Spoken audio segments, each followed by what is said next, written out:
developed a bit of a diva complex, and now will only do the panel. No, I'm kidding. He has pink eye, so he did the panel because he wouldn't have to really be close to anyone. He didn't want to infect you with pink eye. So, but as a result, you're stuck with just me to get your information, and I can tell you nothing. So happy Comic-Con. No, I'm kidding. I can tell you a couple things. What do you want to know? No, we haven't started yet. We don't start for another month, I think, or 3 weeks. Yeah, so we're just still breaking story, and yeah. Now that the people of Seattle already know that the zombies are around among them, is there going to be an uprising? And what's happening? There's so much happening because we pick up. It's 3 months later. A lot of people, as soon as they found out, just like booked the hell out of town. But there's some people that got kind of trapped, and they're in this walled city of Seattle. And so there's people that live there with the zombies peaceably, but there's people that don't want to be living with zombies, who are very anti-zombie and very afraid, and it's it's a lot of ignorance and a lot of fear and self-protection, and so it's this walled city where the people on the outside of the wall who are dying and see this as salvation, their last hope is behind the wall, and the people that are stuck behind the wall who think their last hope is getting on the other side of the wall. So I think it's a pretty interesting, just a lot of trouble on every end, and Liv is going to be kind of a key player in helping navigate that and facilitate some positive changes for New Seattle.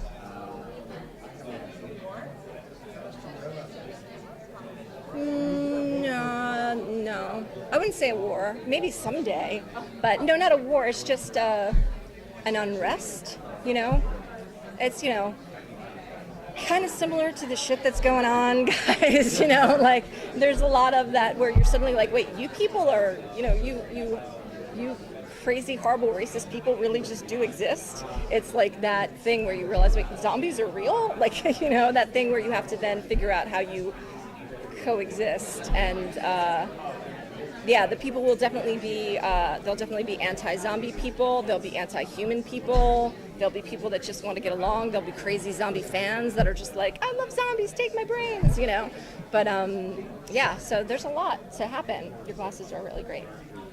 So without giving anything away, what's one good idea in possibly having Robert turn into a zombie? Oh yeah, that I can't tell you a thing about that. I literally have to stop my sentence right now. Sorry, I'm so sorry. I will tell you this, one thing I will tell you is you will find out the result of that in the first episode. So that's about all I can say. I think I was allowed to say that. If I wasn't, this was an interview with Raul Coley. Okay?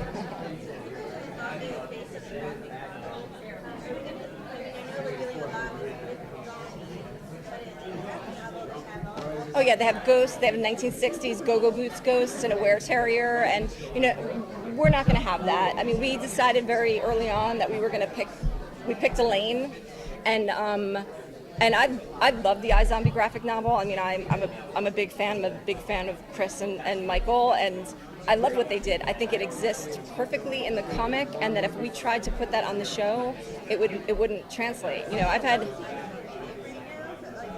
But it's big with one thing. Like, remember how it's big with one thing that if you put it would be too much. And it's going to sound ridiculous, but it's grounded in reality. It's grounded in our reality of which this utopia made this. You know what I mean? So it's not like that is a bit more otherworldly.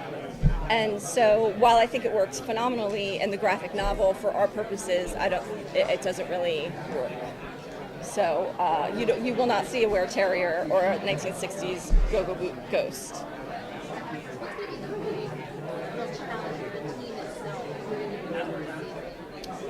I think one of the things that's a challenge for the team is that Major and Liv will be kind of at odds where they fall, politically, for lack of a better term.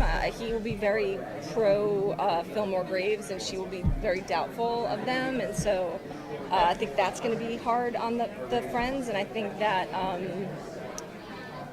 I think that Peyton is going to be prosecuting these cases. Everybody's got everybody's got a horse in the race now. So it just becomes a different dynamic where you're not all just serving to protect Liv. You're all kind of serving to have a good life and protect everyone. You know what I mean? So it's a lot more pressure on everyone involved, I think, hopefully. Oh, sorry guys. Thanks. Bye.